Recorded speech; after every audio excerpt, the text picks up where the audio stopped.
রাসূল বলেন তুমি 3 নম্বর পথে জান্নাতে যাবে। যারা আলেম তারা যাইব 1 নম্বর পথে জান্নাতে, যারা মাদ্রাসার ছাত্র তারা যাইব 2 নম্বর পথে জান্নাতে, আর যারা গৃহস্থ আছে, যারা ব্যবসায়ী আছে, যারা চাকরিজীবী আছে, যারা স্কুল কলেজে পড়ে, এরা জান্নাতে যাবার কোনো পথ নাই। কোন পথ? কত নম্বর? 3 নম্বর পথ। কি?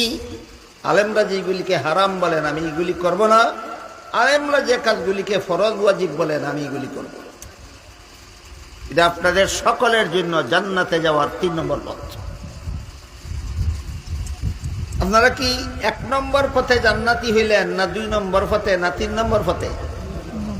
এই 3 নম্বর পথটা সর্বস্তরের মুসলমানকে চিনাবার জন্য মাদ্রাসার পক্ষ থেকে এই ওয়াজ মাহফিলের আয়োজন করা হয়। আজকের ওয়াজ মাহফিল যদি একটা মাদ্রাসার পক্ষ থেকে হয়ে থাকে, এটাও আপনাদের জেনে নেওয়া দরকার। মাদ্রাসার কাজ হইল ছাত্রদেরকে কোরআন হাদিস শিক্ষা দিয়ে আলেম বানাইয়া দেওয়া। ওয়াজ মাহফিলের আয়োজন কেন করে? মাদ্রাসার আলেমদের দায়িত্ব শুধু ছাত্রদেরকে আলেম বানাইয়া দেওয়া না, তাদের 2 নম্বর দায়িত্ব হলো সর্বস্তরের মুসলমানকে জাহান্নাম থেকে বাঁচার পথ দেখাইয়া দেওয়া। এটাও আলিমগণের আরেকটা দায়িত্ব।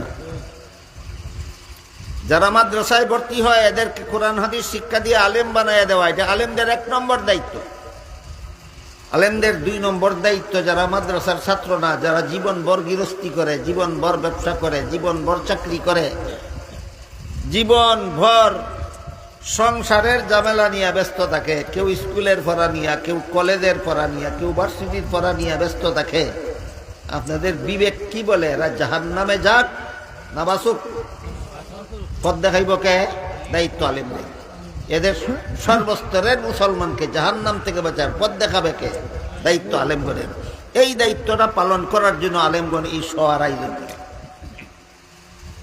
কাজেই 2 দল মানুষের অন্তরে থাকে, আল্লাহর কাছে কি জবাব দিব এই ভয়। এক দল হইল যারা আলেম, আর এক দল হইল যাদের অন্তর আলেম না, কিন্তু যাদের অন্তরটা কোরআন শিক্ষার আলোতে আলোকিত।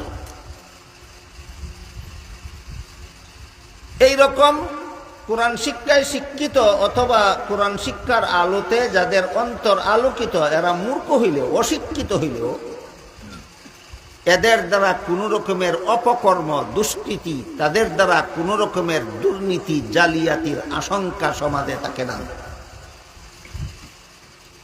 এবার এর 2-1টা উদাহরণ আমি আপনাদের শুনি। এদের অন্তরে এই ভয় থাকে, আমি যদি অপরাধ করি দুনিয়ার কেউ যদি নাও দেখে, আল্লাহ তো দেখে, আল্লাহর কাছে তো একদিন আমার হিসাব দিতে হবে।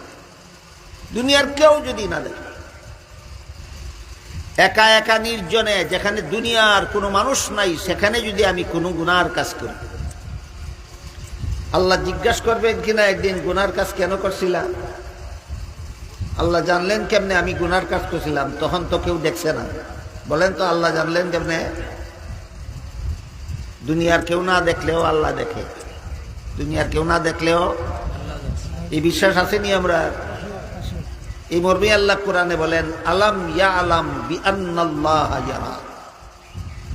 আমার বান্দা কি জানে না আল্লাহ যে দেখে? কারে লুকাইয়া গুনার কাজ করবা তুমি? আল্লাহ তো সবাইকে দেখে। হাদিস শরীফে রাসূল করিম সাল্লাল্লাহু আলাইহি ওয়াসাল্লাম বলেন, ফা ইল্লাম তাকুন তারাহু ফা ইন্নাহু ইয়ারাক। তুমি যদিও আল্লাহকে দেখো না, আল্লাহ কিন্তু তোমাকে সর্বাবস্থায় দেখে। তুমি যদিও আল্লাহকে দেখো না, আল্লাহ তোমাকে সব সময় সর্বাবস্থায় দেখে।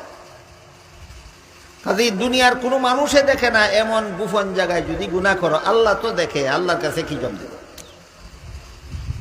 এই ভয় কত দল মানুষের অন্তরে থাকে? 2 দল। একদল যারা আলেম তারা, আর একদল যাদের অন্তর কোরআন শিক্ষার আলোতে আলোকিত। এদের অন্তরে এই ভয় থাকে যে আমি কোরআন পড়তে জানি না, কোরআন বুঝি না, কিন্তু একটা কথা বুঝি, গুনার কাজ করলে আল্লাহর কাছে কি জবাব দিব? এই ভয় তার অন্তরে থাকে। এদের দ্বারাও কোনো রকমের দুর্নীতির আশঙ্কা করা যায় না। এবার এর 2-1টা উদাহরণ শুনেন। আবার বলি, যারা রাজনীতি করেন তারা একটু আগে শুনেন, কারণ আমাদের দেশে একটা কথা চালু হয়ে গেছে, লঙ্কা যেই যায় সেই রাক্ষস। বাংলাদেশে কথা একটা চালু হয়ে গেছে, যে ওই লঙ্কা যায় হে ওই রাক্ষস হয়। মানে কি তা, যে ওই গদির যায় হে ওই দেশ লুটতে খায়, যে ওই গদির যায় হে ওই বলে দেশ লুটতে খায়। মানছে কয় আমি দেখছি না। যদি মিশা কথা কয় তৈরা তৈরা বিচার করো, আর যদি হাসা কয় তাইলে বুঝেন, তাহলে উভয়টা কি, কেন দেশ দেশ লুটতে খায় কেন শিক্ষিত লোকের দল গদিতে গিয়ে? এর কারণ হইল এরা গদি দখলের আন্দোলন করতে জানে, কিন্তু গদিত গেলে জনগণের অধিকার আদায় করব দূরের কথা, জনগণের কি অধিকার আছে গদিওয়ালার কাছে এটাও জানে না। এই কারণে যে ওই গদিতে যায় সেই দেশ লুটতে পারে। আন্দোলন করতে জানে, গদি দখল করতে জানে, গদিওয়ালার কাছে জনগণের কি কি পাওনা আছে জানে না, জানলে না আদায় করতো। এই কারণে বলছি, যারা রাজনীতি করেন তারা আগে একটু বুঝেন যে আল্লাহ আমাকে দেখে, এই বয়ে থাকলে আমি যদি গদি যাই তাইলে আমার গদি চালানি দেখে মনে হয়। আপনারা হয়তো জানেন, বিশ্বাস করেন, রাসূল করিম সাল্লাল্লাহু আলাইহি ওয়াসাল্লাম মক্কা শরীফ থেকে হিজরত করে মদিনা শরীফ গিয়া একটা ইসলামী রাষ্ট্র প্রতিষ্ঠা করেছিলেন। জীবনের শেষ 10 বছর রাসূলের প্রতিষ্ঠিত রাষ্ট্র রাসূল নিজেই শাসন করেছেন। রাসূলের ইন্তেকালের পরে রাসূলের প্রতিষ্ঠিত রাষ্ট্র পরিচালনার দায়িত্ব আসলো, বলতে পারেন কেউ কার কাছে? হযরত আবু বকর সিদ্দিক রাদিয়াল্লাহু। এই জন্য আবু বকর সিদ্দিককে রাসূলের প্রথম খলিফা বলা হয়। খলিফাটা কুরআন হাদিসের ভাষা, বাংলায় শাসনকর্তা। রাসূলের পক্ষ থেকে আবু বকর ছিলেন রাসূলের প্রতিষ্ঠিত রাষ্ট্রের প্রথম শাসনকর্তা। আবু বকর সিদ্দিক রাদিয়াল্লাহু আনহুর ইন্তেকালের পরে এই দেশের খলিফা হইলেন হযরত উমর ফারুক রাদিয়াল্লাহু। উমর ফারুক রাদিয়াল্লাহু আনহু শাসনকর্তা মনোনীত হওয়া মাত্রই তার মাথায় গেল, জনগণের পাওনা দিতে হবে, আমার জনগণের অধিকার আদায় করতে হবে। আজকাল যারা গদি যায় জনগণের অধিকার